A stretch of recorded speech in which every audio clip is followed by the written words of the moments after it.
इसमें मुख्य प्रयोग है, मतलब हमें क्या करना है, प्रयोग करना सीखना है। इन 4-5 दिनों के अंतर्गत जब हम आगम पढ़ रहे हैं, कोई गाथा पढ़ रहे हैं, पूजन पढ़ रहे हैं, भक्ति पढ़ रहे हैं, कोई काव्य पढ़ रहे हैं, स्तोत्र पढ़ रहे हैं, तो उसमें हमें तुरंत तुरंत समझ में आना चाहिए कि यह निश्चय नय कहाँ घटित हो रहा है, व्यवहार नय कहाँ घटित हो रहा है, निश्चय नय के भेद प्रभेद, व्यवहार नय के भेद प्रभेद कैसे कैसे घटित हो रहे हैं। ठीक है, और प्रयोग करेंगे तो स्वरूप अपने आप जल्दी से समझ में आएगा। इस दृष्टि से अपन प्रयोग करते हुए उसको पढ़ रहे हैं।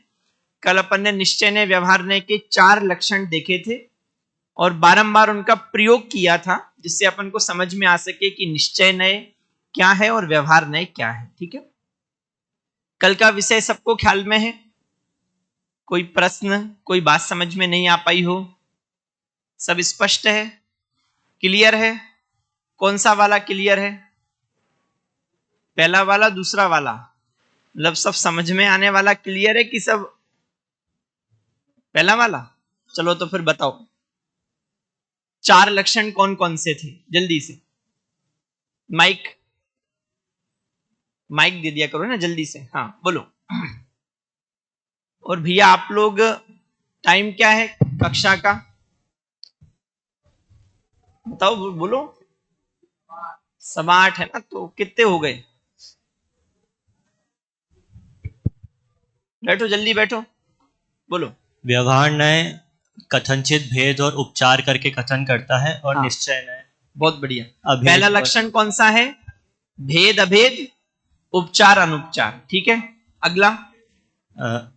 आत्माश्रित कथन निश्चय करता है और पराश्रित कथन व्यवहार ठीक है, करता है। दूसरा लक्षण निश्चय नय आत्माश्रित कथनों को करता है और व्यवहार नय पराश्रित। ठीक है, ठीक है, बैठो, बताओ, खड़े हो। हाँ, 2 और कौन कौन से हैं? एक तो भिन्न षटकारक और अभिन्न षटकारक वाला। हाँ, व्यवहार नय वहां भिन्न षटकारक घटित होते हैं, निश्चय नय में अभिन्न षटकारक घटित होते हैं। बढ़िया, आगे? आगे ये 4 हो गए ना, भेदाभेद, उपचार अनुपचार, भिन्न षटकारक अभिन्न षटकारक और पराश्रित आत्माश्रित।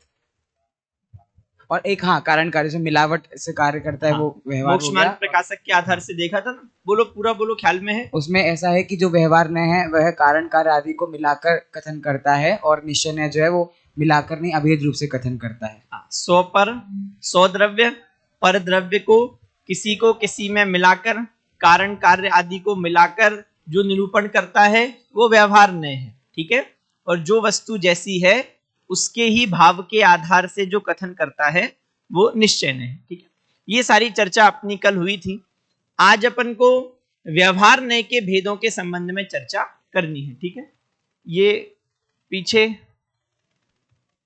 हाँ, अच्छा इसके पहले की स्लाइड एक बार निकालो, मतलब बाद वाली। हाँ बस ठीक है, ये मैंने अभी संजीव जी भाई साहब की जो पीपीटी है उसमें से एक ये पेज निकाल लिया था, वो टाइप करने का समय नहीं था।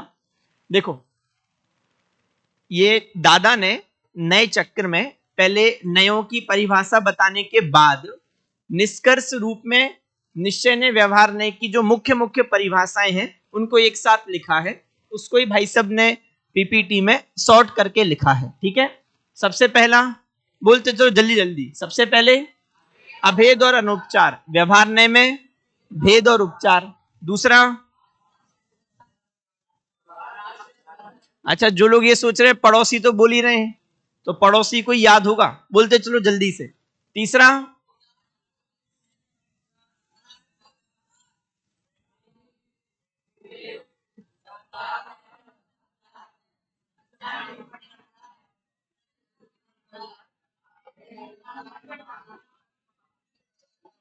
आराम आराम से, आराम आराम से, रुको रुको, वापस।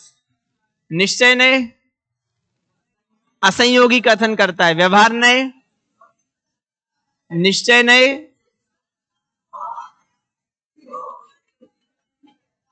व्यवहार नय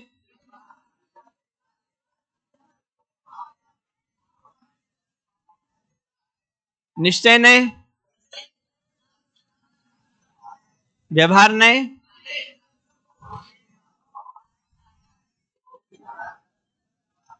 कल अपन ने जो चर्चा की थी उसमें ये सारे भेद कवर, सारी परिभाषाएं अपन ने कवर की थी, ठीक है। अब अपन आ रहे हैं व्यवहार नय पर, ठीक है। नीचे से प्रारंभ करेंगे। सबसे पहला नय किसे कहा जाता है? अगली स्लाइड निकालो। सबसे पहला नय कौन सा है?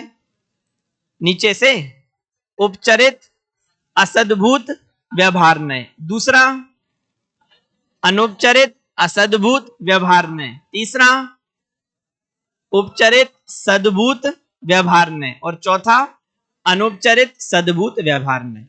इन 4 भेदों के संबंध में आज हमें चर्चा करनी है। टारगेट है, अब देखो कितना पूरा होता है। चलो निकालो भाई अगला पेज।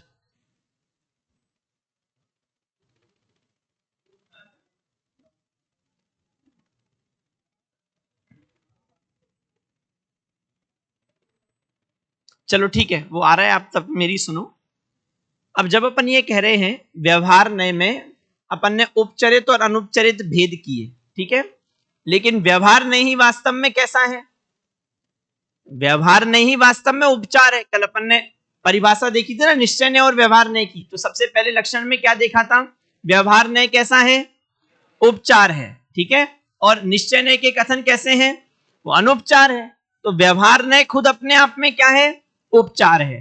फिर उस उपचार में भी हम उपचार और अनुपचार भेद कर रहे हैं। इससे मैं आपको यह बताना चाह रहा हूं कि जब अपन उपचरित के भेद पर जा रहे हैं और अनुपचरित के भेद पर जा रहे हैं तो उपचार में तो उपचार है ही, लेकिन जब अपन अनुपचरित के भेद पर आ रहे हैं तो वो भी उपचार में अनुपचार कर रहे हैं। बात समझ में आ रही है? व्यवहार नय खुद कैसा है? व्यवहार नय खुद उपचरित है। फिर हम उसमें उपचरित और अनुपचरित भेद कर रहे हैं। तो जब हम उसमें उपचरित भेद कर रहे हैं इसका मतलब उपचार में भी उपचार, और जब हम उसमें अनुपचरित भेद कर रहे हैं इसका मतलब उपचार में अनुपचार, ठीक है। तो ये बात हमें ध्यान में रखनी है। अब क्रम से आए तो व्यवहार नय। व्यवहार नय में सबसे पहले सद्भूत और असद्भूत। अच्छा, इन शब्द का अर्थ क्या है? सद्भूत असद्भूत, इन शब्दों का अर्थ क्या है? हाँ बोलो। अच्छा,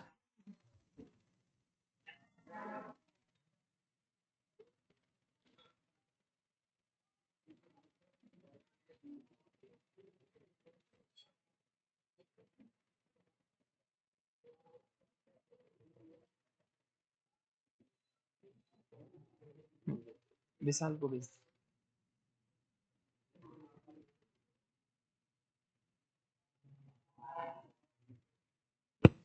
हाँ बोलो। ठीक है, सद्भूत, सद मतलब वस्तु, ठीक है। सत किसे कहते हैं? वस्तु को। और भूत मतलब होना। तो जो वस्तु में है उसे अपन क्या कहेंगे? सद्भूत। और असद्भूत मतलब आ मतलब नहीं, सद मतलब वस्तु में और भूत मतलब होना। तो जो वस्तु में जिसकी सत्ता नहीं है उसे क्या कहा जाएगा? असद्भूत, ठीक है। अब सद्भूत असद्भूत में भी 2 भेद, कौन कौन से? उपचरित और अनुपचरित। तो इसका मतलब जिसकी सत्ता वस्तु में नहीं है उसको जब अपना कह रहे हैं, क्या कहा? जिसकी सत्ता वस्तु में नहीं है उसको जब अपना कह रहे हैं तो वहां 2 विकल्प खड़े होंगे, उपचार से या अनुपचार से, ठीक है। तो जिसका संबंध हमारे साथ बैठ रहा है, मतलब जिसका हमारे साथ संश्लेष संबंध है, उसको तो अपन क्या कह देंगे? अनुपचार। और जिसके साथ हमारा संश्लेष संबंध नहीं है उसको अपन क्या कह देंगे? अनुपचार, ठीक है। वापस से सद्भूत और असद्भूत। सबसे पहले अपन ले रहे हैं असद्भूत को। असद्भूत मतलब क्या है? जिसकी सत्ता वस्तु में नहीं है उसे क्या कहा जा रहा है? असद्भूत। अब उसमें भी अपन ने 2 भेद किए, कौन कौन से? उपचार और अनुपचार। तो असद्भूत में जब अपन उपचार अनुपचार कह रहे हैं तो असद्भूत मतलब वस्तु से बाहर है, जैसे जीव के संबंध में कथन किया जा रहा है, ठीक है। तो जीव से अन्य वे सब कैसे हो गए? अब उसमें उपचार और अनुपचार कैसे बैठेगा? तो जिनके साथ संश्लेष संबंध है उसको तो अपन कह देंगे अनुपचार। जैसे शरीर है, द्रव्य कर्म है, तो उसको अपन किस में ले लेंगे? अनुपचार में ले लेंगे, ठीक है। और जिसके साथ अपना संश्लेष संबंध नहीं है, जैसे समझो ये खंबा है, मकान है, गाड़ी है, जितने भी संयोग हैं, परिवार है, उन सबको अपना कहना, उनके साथ अपना संश्लेष संबंध है क्या? उनके साथ अपना संश्लेष संबंध नहीं है, फिर भी हम उन्हें अपना कह रहे हैं, तो ये क्या है? उपचार है। ऐसे ही आप अब आओ सद्भूत में। सद्भूत मतलब क्या कह रहे हैं? सद्भूत वस्तु में जो है उसे क्या कहा जा रहा है? सद्भूत। अब वस्तु में तो है, फिर उपचार और अनुपचार का भेद कैसे बन रहा है? वस्तु में है, फिर उपचार और अनुपचार का भेद कैसे बन रहा है? तो सोपादिक और निरूपाधिक। कैसे भेद बन रहा है? सोपादिक और निरूपाधिक। देखो, जब अपन व्यवहार नय में ले रहे हैं, इसका मतलब भेद डाल रहा है। व्यवहार नय में क्यों ले रहे हैं? अगर वस्तु में है फिर भी हम व्यवहार नय में ले रहे हैं, तो क्यों ले रहे हैं? क्योंकि भेद डाल रहा है। जैसे समझो, ज्ञान आदि किसमें है? जीव में है। राग आदि हो रहे हैं, वे भी किसमें हो रहे हैं? जीव में हो रहे हैं। लेकिन जब हम भेद डाल के जीव में कह रहे हैं, इसलिए अपन ने उसको व्यवहार नय में लिया। व्यवहार नय में समझ में आ गया? सद्भूत में क्यों लिया? क्योंकि उसी वस्तु में है। व्यवहार नय में क्यों लिया? क्योंकि भेद डाल के कथन कर रहे हैं। उसके बाद सद्भूत में क्यों लिया? क्योंकि उसी वस्तु में हो रहे हैं। अब उपचार और अनुपचार का भेद कैसे कर रहे हैं? तो सोपाधिक और निरूपाधि के आधार से। जैसे समझो, रागादि भाव हैं, वो कैसे हैं? रागादि भाव कैसे हैं? सोपाधिक हैं।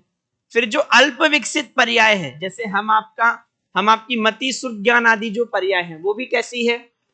सोपाधिक है। तो उसको जब अपन जीव का कहेंगे, वो जीव में ही रही है, इसलिए अपन सद्भूत कह रहे हैं। लेकिन उसको जब अपन जीव का कह रहे हैं, सोपाधिक होने से उसको अपन उपचार में लेंगे। ठीक है? और ज्ञान दर्शन आदि वो भी किस में हो रहे हैं? वो भी जीव में हो रहे हैं, पर कैसे हैं? निरूपादि है। तो निरूपादि होने से हम उनको किस में ले रहे हैं? अनुपचरित में। ऊपर से देख लो, व्यवहार नय में क्यों ले रहे हैं? क्योंकि भेद करके कथन कर रहे हैं। ठीक है? उसके बाद असद्भूत में क्यों ले रहे हैं? सद्भूत में क्यों ले रहे हैं? क्योंकि जीव में हो रहे हैं। और अनुपचार में क्यों ले रहे हैं? क्योंकि निरूपादि है। समझ गए? पक्की बात, ये चीज आपको ख्याल में रहेगी। चारों भेदों में सबसे पहले अपन ने असद्भूत में देखा और फिर सद्भूत में देखा। जल्दी से एक बार बोल दो, व्यवहार नय में क्यों ले रहे हैं? सबको बोलना है। ठीक है? व्यवहार नय में क्यों ले रहे हैं? भेद डाल के कथन कर रहा है। अब असद्भूत में क्यों ले रहे हैं? क्योंकि वस्तु में नहीं है। असद्भूत में क्यों ले रहे हैं? क्योंकि वस्तु में नहीं है। उपचार में क्यों ले रहे हैं? क्योंकि संश्लेष संबंध नहीं है। ठीक है? अनुपचार में क्यों ले रहे हैं? क्योंकि संश्लेष संबंध है। अब इधर आ जाओ, व्यवहार नय में क्यों ले रहे हैं? क्योंकि भेद डाल रहे हैं। उसके बाद सद्भूत में क्यों ले रहे हैं? क्योंकि वस्तु में है। ठीक है? उसके बाद उपचार में क्यों ले रहे हैं? क्योंकि सोपाधिक है, राग आदि, मति, ज्ञान आदि। और उसके बाद अनुपचार में क्यों ले रहे हैं? क्योंकि निरूपादि है। ये बात किस किस को समझ में नहीं आई? सबको समझ में आ गई अच्छे से? पक्की बात? नहीं आया समझ में? आपको भी नहीं आया? क्या समझ में नहीं आया? एक बार वापस दोहराऊं? चलो आप लोग सुनो, आप लोग आपस में कर लेना, अपन भेद पर आएंगे ना तो वापस से समझ में आ जाएगा, टेंशन मत लो। अच्छा, ये चालू हो गई क्या? ये समझ में आ गई आपको? बढ़े अपन आगे, निकालो अगला। सबसे पहला नय कौन सा है? सबसे पहला नय कौन सा है? उपचरित असद्भूत व्यवहार नय। ठीक है? देखो सुन लो एक बार पीछे जल्दी से गायक। व्यवहार में क्यों ले रहे हैं? क्योंकि भेद डाल रहा है। असद्भूत में क्योंकि वस्तु में नहीं है। और उपचरित क्योंकि संश्लेष संबंध नहीं है। ठीक है? चलो देखो, ये परिभाषा पढ़ो एक बार। माइक किसके पास है? हाँ पढ़ो जल्दी से, परिभाषा पढ़ो। संश्लेष रहित वस्तु संबंध विषय उपचरित असद्भूत व्यवहार यथा देवदत्तस्य दनमिति। ठीक है? आप लोग सब द्वितीय तृतीय वर्ष में हो, इससे सरल संस्कृत तो और कोई हो नहीं सकती। एक मैंने ग्रंथ आपको बताया था, सर्वार्थ सिद्धि। ठीक है? दूसरा आलाप पद्धति। दूसरा आलाप पद्धति, यदि आपको जैसे बहुत बार रहता है ना, विकल्प की संस्कृत का अभ्यास करना है तो सर्वार्थ सिद्धि उठाओ, टीका टीका जल्दी जल्दी पढ़ते जाओ, समझ में आ रही है? आलाप पद्धति उठाओ, टीका टीका जल्दी से पढ़ते जाओ। उसके बाद आत्मख्याति, भले ही उसमें समास बड़े हैं, है ना, लेकिन भाषा बहुत सरल है। समझ में आ रही है बात? चलो आ जाओ अब जल्दी से। तो संश्लेष संबंध से रहित है, उसको भी वस्तु का कहना, वो कौन सा नय है? उपचरित असद्भूत व्यवहार नय। अब जैसे देवदत्त और धन, अब इसको घटाओ जल्दी से। धन भेद रूप है, फिर भी उसको कह रहे हैं व्यवहार नय है, ठीक है। असद्भूत क्यों कह रहे हैं? क्योंकि धन की सत्ता देवदत्त में है क्या? नहीं है, ठीक है। और उपचरित क्यों कह रहे हैं? क्योंकि संश्लेष संबंध से रहित है। ये बात सबको समझ में आ रही है कि नहीं? पक्की बात? चलो अब जल्दी से ये पढ़ो। है सर्वगत जिन और सर्व पदार्थ जिन गत कहे, है बस इसलिए सब गेय जिनके विषय है। अच्छा, अब आप लोगों को ध्यान देना है, बहुत सी चीजें मैंने इसमें लिखी नहीं है, पर आपको सुनना है और लिखते जाना है। जैसे एक चीज आपको याद रखनी है, संश्लेष रहित, इसमें जिसका भी ग्रहण किया जाएगा वो सब कहते हैं संश्लेष से रहित है, ठीक है। अब उसमें बहुत सारे बिंदु बनेंगे, आप लोगों को भी बहुत मजा आएगा। जैसे सबसे पहला बिंदु है संश्लेष रहित पदार्थों से संबंध बताना। जैसे देखो, आपने भी ये पद्यानुवाद पढ़ा है, सर्वगत जिन और सर्व पदार्थ जिनवर गत कहे। क्या कह रहे हैं? सर्वगत जिन, जिनको कैसा कह रहे हैं? जिनको कैसा कह रहे हैं? सर्वगत कह रहे हैं। और सर्व पदार्थों को कैसा कह रहे हैं? सर्व पदार्थों को जिनवर गत कह रहे हैं। बात समझ में आ रही है? कौन से नय का विषय है? क्यों? क्योंकि जिनके साथ वास्तव में संबंध नहीं है, जो संश्लेष से रहित हैं, उन संश्लेष से रहित पदार्थों के साथ भी संबंध बता रहे। जैसे ये पढ़ो आप लोग, आस्ताम महिमा जिन संस्तवस्ते नामापि पाति भवतो भवतो जगन्ति तीव्रातपोपहत पंथ जना निघाति प्रीणाति पद्म सरसा सरसो निलोपी। अब देखो, अर्थ आपको समझ में आ रहा होगा, बहुत सरल है। भक्तांबर स्तोत्र के जैसे कल्याण मंदिर स्तोत्र भी बहुत सरल है। वो चूंकि हम लोग उतना पढ़ते नहीं है तो प्रचलन में नहीं आया है, पर आप लोगों को एक दो बार पढ़ना चाहिए। जब आप भक्तांबर जी पढ़ रहे हो तो लगे हाँ, जब भी आपको समय मिले तो पढ़ना चाहिए, बहुत सरल है। कल्याण मंदिर स्तोत्र का 7वें नंबर का श्लोक है। क्या कह रहे हैं? हे जिनेंद्र भगवान, अचिंत महिमा ते संस्तवः, आपके स्तवन की अचिंत महिमा, आस्ताम, वो तो दूर ही रहे, मतलब आपका स्तवन करना तो बहुत दूर की बात है। भवतः आपके नामापि, नाम मात्र से भी, जगंती, जगत के जीव क्या करते हैं? भवतः पाती। दो भवतः है ना, अलग अलग अर्थ है। एक भवतः मतलब आपका, और एक भवतः मतलब भव से, संसार से, ठीक है। संसार से पाती, संसार से मुक्त होते हैं। समझ में आ रही है बात? क्या कहना चाह रहे हैं कि भैया आपके स्तवन तो बहुत दूर हैं, आपका नाम मात्र भी हमें संसार से मुक्त करने वाला है। कौन से नय का विषय है? क्यों है? बोलो संयम, घटित करो जल्दी से। आप संयमी है ना? सम्यक, बोलो सम्यक।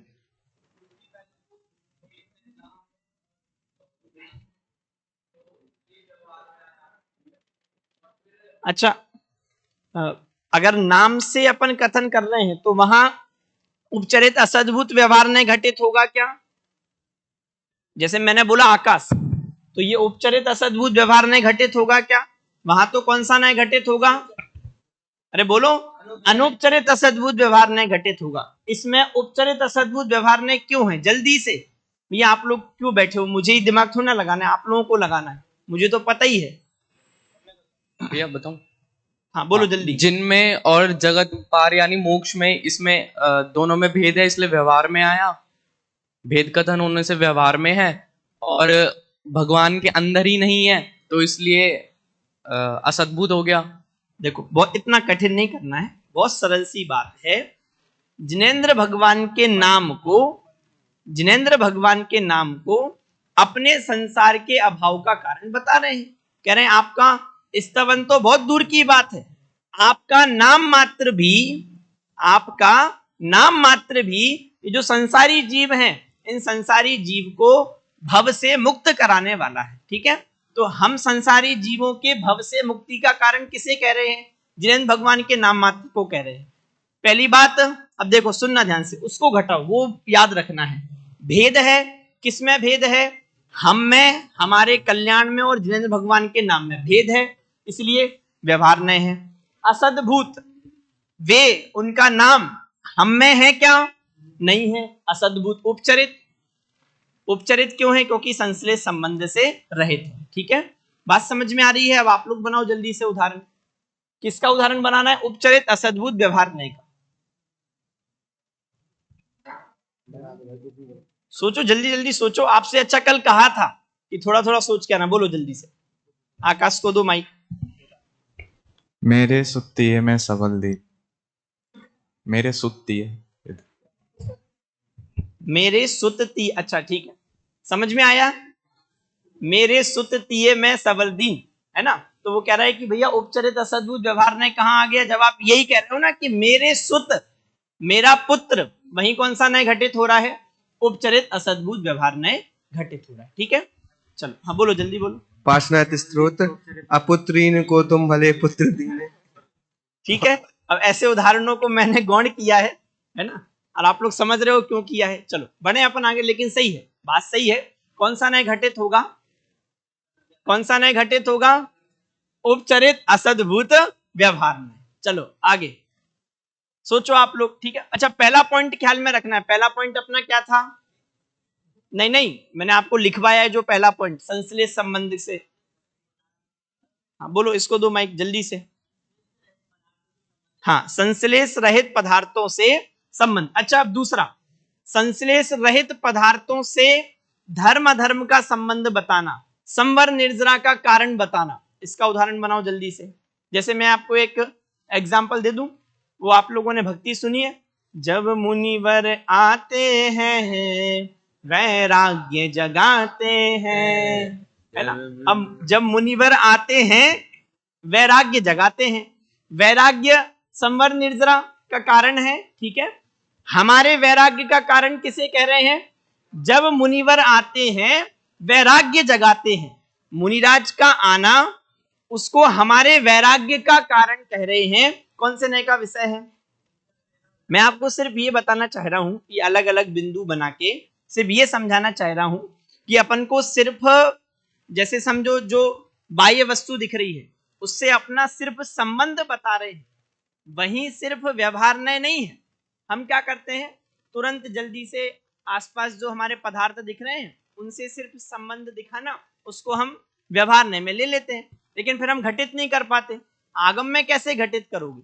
तो वहां जब भी संश्लेष रहित पदार्थों से संबंध बता रहे हैं तब भी कौन सा नहीं है? उपचरित असद्भुत व्यवहार नहीं है। जब संश्लेष रहित पदार्थों को हमारे धर्म अधर्म का कारण बता रहे हैं, ठीक है, संवर निर्जरा का कारण बता रहे हैं, कौन सा नहीं है? उपचरित असद्भुत व्यवहार नहीं है। जब संश्लेष रहित पदार्थों को हमारे सुख दुख का कारण बता रहे हैं, कौन सा नहीं है? बोलो कौन सा नहीं है? जब संश्लेष रहित पदार्थों के आधार से भेद विज्ञान करा रहे हैं। जैसे उदाहरण दूं मैं आपको, आप लोगों ने वो 12 भावना पढ़ी है, कहाँ गए चक्री जिन जीता, उसमें पंक्ति है ना, कमला चलत ना पैड जाए मर घट तक परिवारा, अपने अपने सुख को रोवे पिता पुत्र दारा। यहां भी उपचरित असद्भुत व्यवहार नहीं। कैसे?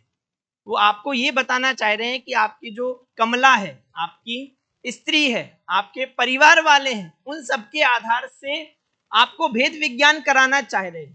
तो ये भी किस नय का विषय बनेगा? ये भी उपचरित असद्भुत व्यवहार नय का कथन। जब आपको समझो धनादि के आधार से वैराग्य दिखा रहे, जैसे इष्टोपदेश है। मैं अच्छा प्रकरण प्रकरण आपको जल्दी जल्दी बोल रहा हूं, आप लोग हिंट हिंट में लिखते चलना और फिर खुद घटित करना। इष्टोपदेश है, क्या कह रहे हैं? धन के आदि मध्य अंत तीनों में दुख ही दुख व्याप्त है, ठीक है। वो धन को दुख का कारण कह रहे हैं। कौन से नय का विषय है? बोलो कौन से नय का विषय है? उपचरित असद्भुत व्यवहार। समझ में आ रही है बात? स्पष्ट हो पा रही है? अच्छे से आप समझ पा रहे हो क्या कहना चाह रहे हैं? तो जो भी आपके जिनसे आपका संश्लेष संबंध नहीं है उनको आपके सुख दुख का कारण बता रहे हैं। कौन से नय का विषय है? उपचरित असद्भुत। मैंने आपको इतने सारे पॉइंट बताए, कौन कौन से? सबसे पहला, संश्लेष रहित पदार्थों से यदि संबंध बताया जा रहा है, कौन से नय का विषय है? उपचरित असद्भुत व्यवहार। दूसरा, हाथ खड़ा करके बोलते चलो एक एक पॉइंट। दूसरा बोलो। हाँ, संश्लेष रहित पदार्थों को धर्म उत्पन्न कराने वाला या संवर निर्जरा का कारण बता रहे हैं। कौन से नय का विषय है? जैसे कह रहे ना, अपना करना हो कल्याण, ठीक है, अपना कल्याण करना है तो गुरुवर की पहचान करो। कौन से नय का विषय है? बोलो जल्दी बोलो। उपचरित असद्भुत व्यवहार, ठीक है। तीसरा पॉइंट, संश्लेष रहित पदार्थों के आधार से भेद विज्ञान कराया जा रहा है। क्या कहा? संश्लेष रहित पदार्थों के आधार से जब भेद विज्ञान कराया जा रहा है। अब जैसे प्रवचन सार है, ठीक है, प्रवचन सार की 76 नंबर की गाथा आप लोगों को सबको याद है। सपरम बाधा संयम विच्छिन्नम बंध कारणम विषमम जम इंद्रिये ही लब्धम तम सुखम दुखम एवतः। अब वहां पर जो पंचेंद्रिय के विषय भोग हैं, उन पंचेंद्रिय विषय भोगों को जो भी विशेषण दिए, किस नय की अपेक्षा से दिए? बोलो किस नय की अपेक्षा से दिए? उपचरित असद्भुत व्यवहार नय की अपेक्षा से दिए। अब जैसे सपरम कहा, ठीक है, बाधा संयम कहा, बाधा सहित है। अबे भोग तो भोग है, बाधा सहित है मतलब आपको बाधा देने वाले हैं। ये किस नय की अपेक्षा से है? उपचरित असद्भुत व्यवहार नय की अपेक्षा से है। वे भोग स्वतंत्र हैं, आप स्वतंत्र हैं, भोगों की सत्ता आप में नहीं है, पर दुख को देने वाला कह रहे हैं। समझ में आ रही है बात? सपरम बाधा संयम विच्छिन्नम बंध कारणम, बंधन का कारण कहा। अब वे तो भोग आपसे स्वतंत्र हैं, पर उनको आपके बंधन का कारण कह रहे हैं। कौन से नय का विषय है? ऐसे आपको तुरंत तुरंत जल्दी जल्दी घटित करना आना चाहिए। वह तुरंत आपको पकड़ में आ जाए कि संश्लेष रहित पदार्थों के आधार से भेद विज्ञान करा रहे हैं, तो भी यहाँ पर कौन से नय का विषय है? उपचरित असद्भुत व्यवहार नय का विषय। बात पकड़ में आ रही है? बढ़े आगे। इतनी बात सबको समझ में आ रही है? ठीक है, कितने पॉइंट हो गए? 4 पॉइंट हो गए, ठीक है। चलो अब देखो अगला, दूसरा नय कौन सा है? अनुपचरित असद्भुत व्यवहार नय। व्यवहार नय क्यों है? क्योंकि भेद डाल रहे हैं। असद्भुत क्यों है? क्योंकि वस्तु में उसकी सत्ता नहीं है। और अनुपचरित क्यों है? क्योंकि संश्लेष संबंध है। अभी तक किनको कह रहे थे? जिनके साथ संश्लेष संबंध नहीं था। अब किनका ग्रहण कर रहे हैं? जिनके साथ संश्लेष संबंध है। जल्दी से पढ़ो सब एक साथ। संश्लेष सहित वस्तु संबंध विषयो अनुपचरिता असद्भुत व्यवहारो यथा जीवस्य शरीरम इति। ठीक है, जैसे जीव का शरीर। अब मैं बहुत ज्यादा आपको स्पष्ट नहीं कर रहा, आप लोग सब समझ रहे हो, ठीक है। इधर आप जल्दी से उदाहरण पर आओ। प्रवचन सार की 63 नंबर की गाथा पढ़ो सब एक साथ। नरपति सुरपति असुरपति इंद्रिय पीड़ित रहे सके ना रमणीक विषयों में रमे। अब देखो, नरपति सुरपति असुरपति इंद्रिय विषय दव दाह से पीड़ित रहे सह सके ना। ये प्रकरण पता है आपको क्या चल रहा है?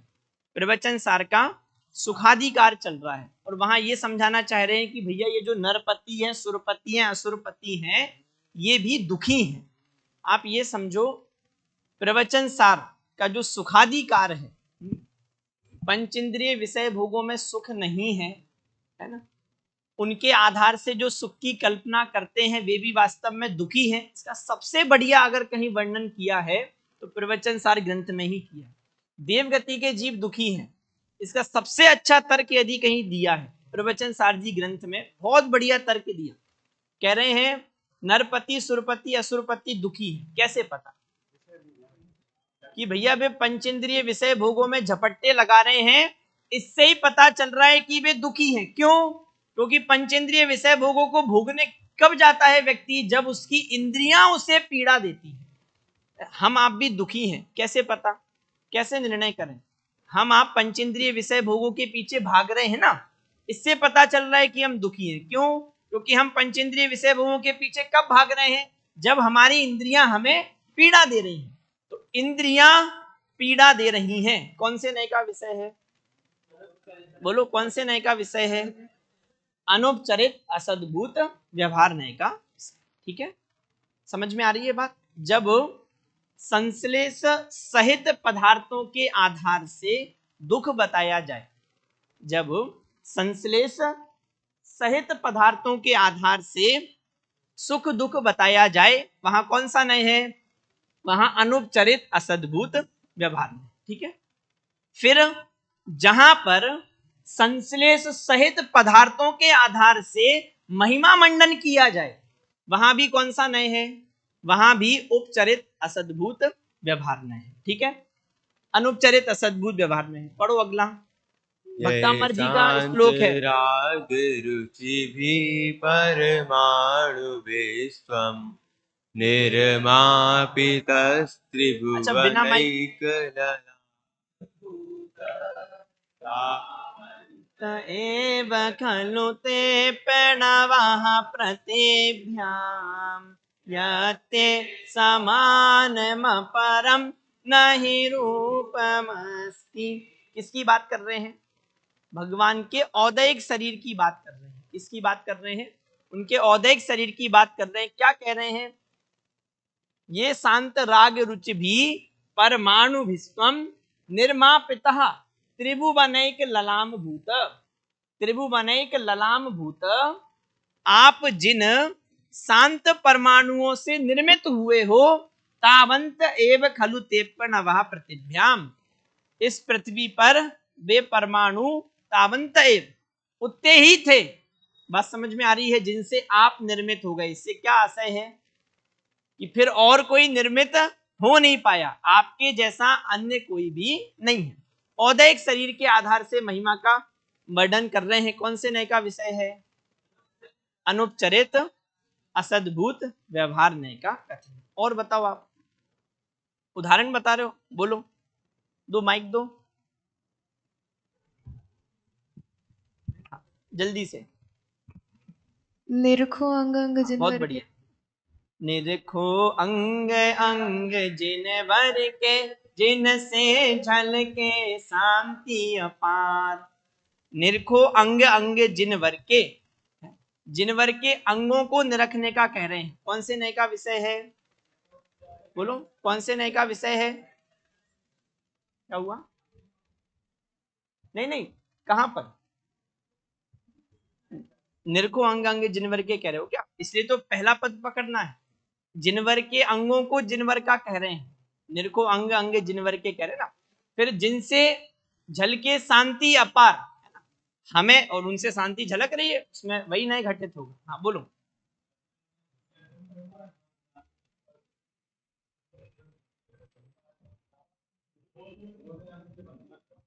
बढ़िया, बहुत बढ़िया। नहीं ठीक है, आशय समझ गए आप। और जल्दी जल्दी बनाते चलो उदाहरण। हाँ बोलो भाई। बहुत बढ़िया, पर वो उसके ही पद्यानुवाद है। अच्छा नहीं ठीक है, सही है, नहीं है। आगे बनाओ और बनाओ, आप लोग सोचो। हाँ बोलो भाई। हाँ बढ़िया, हाँ बोलो।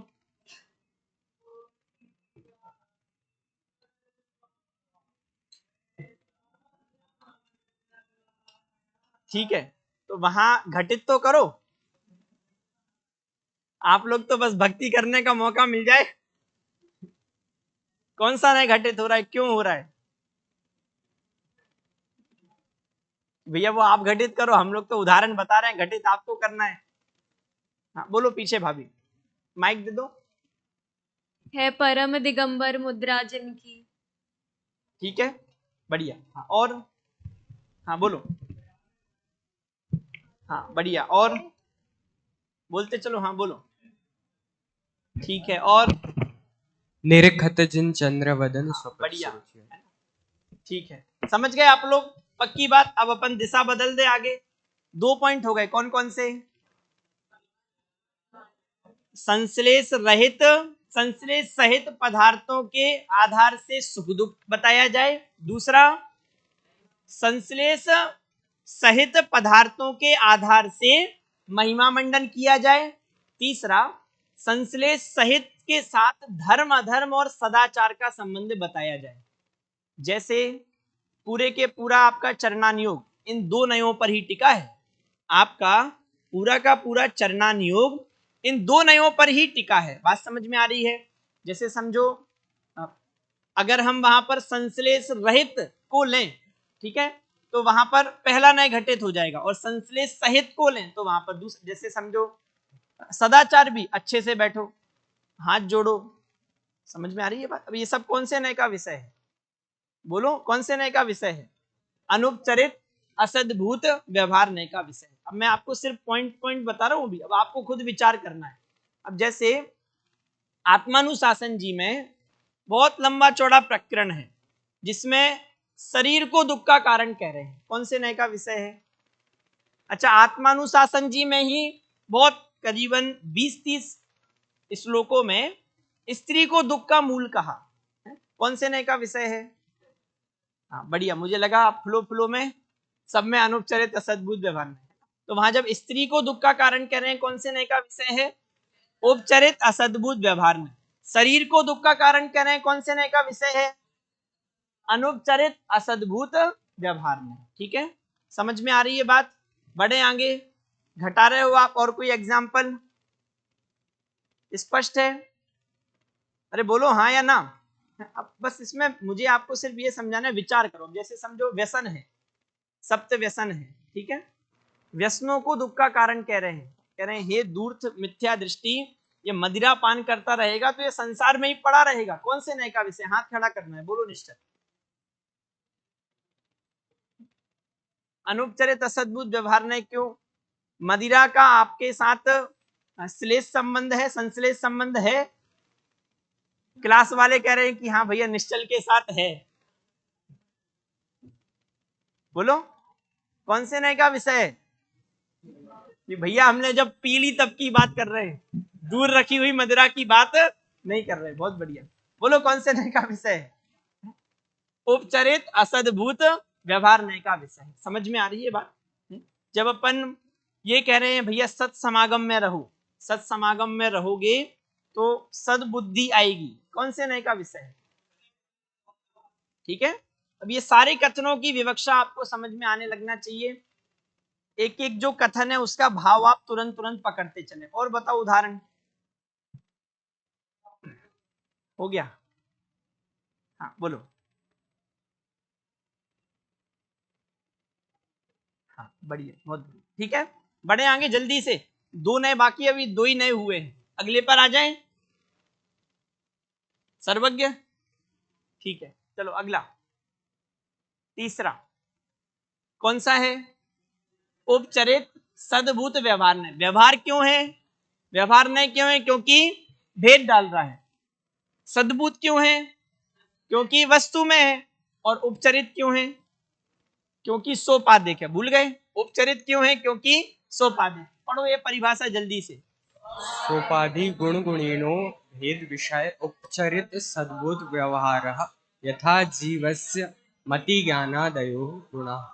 अच्छा, अब यहाँ ये ध्यान देना है, गुण गुणी में भेद, गुण और गुणी में भेद कर रहे हैं, उसकी अपेक्षा से व्यवहार नय है ना, और सद्भुत व्यवहार नय है। लेकिन जो सोपाधि है वहां बहुत अच्छा अर्थ है। 2 चीजें वहां लेनी है, सोपाधि में 2 चीजें लेनी है। कौन कौन सी? हाँ, एक तो जो विकारी भाव हैं, वे विकारी भाव भी कैसे हैं? वे विकारी भाव भी सोपाधिक।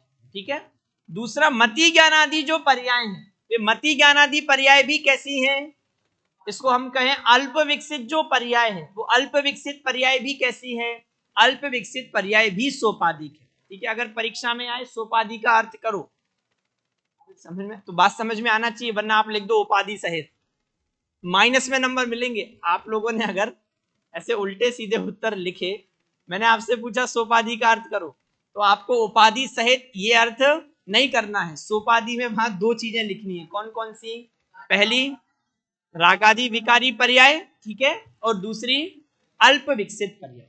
चलो अब इधर आ जाओ, पढ़ो ये नीचे का। अशुभ छोड़ कर शुभ को पाकर होता शुद्ध जिनागम से, अंधकार नहीं प्रगट करे रवि सांध्य लालिमा बिन के। बढ़िया है, बहुत अच्छा वर्णन वहां पर है। वहां से आप लोग उस प्रकरण की गहराई को पढ़ना। आत्मानुशासन का श्लोक 122 है, वहां ये बता रहे हैं अशुभ और शुभ को छोड़ने का क्रम क्या है। आगे पीछे के भी एक दो श्लोक बहुत बढ़िया हैं। अभी तो अपन को मुख्य क्या है, अशुभ छोड़कर शुभ को पाकर, अशुभ छोड़कर शुभ को पाकर। ठीक है, जब हम अशुभ को छोड़ने का कह रहे हैं और शुभ को पाने का कह रहे हैं, कौन से नय का विषय है, कौन से नय का विषय है, उपचरित सद्भूत व्यवहार नय का विषय है। क्यों है ये आपको बताना है, जल्दी से, टाइम हो रहा है भैया, हाँ बोलो। हाँ, शुभाशुभ जो भाव हैं वे कैसे हैं, सोपाधिक है। ठीक है, उन शुभ अशुभ भावों को, शुभ भाव को ग्रहण करने का कह रहे हैं और अशुभ भाव को छोड़ने का कह रहे हैं। जानबूझ के मैंने ये उदाहरण लिए, देखो बाकी जो सरल सरल चीजें हैं वे सब आपको ख्याल में है। आपको ये प्रयोग करना आना चाहिए जब भी ये कहा जा रहा है कि अशुभ भाव को छोड़ना है, शुभ भाव को ग्रहण करना है। अच्छा, जब क्रिया सुधारने का कहा जाए, कौन से नय का विषय बनेगा, जब क्रिया सुधारने का कहा जाए कौन से नय का विषय बनेगा, हाथ हाथ खड़ा करना है, सबको नहीं बोलना है। क्यों भाई, बाकी लोग, आप लोग बैरागी बने क्यों बैठे हो, बताओ, खड़े हो, हाँ आपसे ही कह रहा हूं, खड़े हो।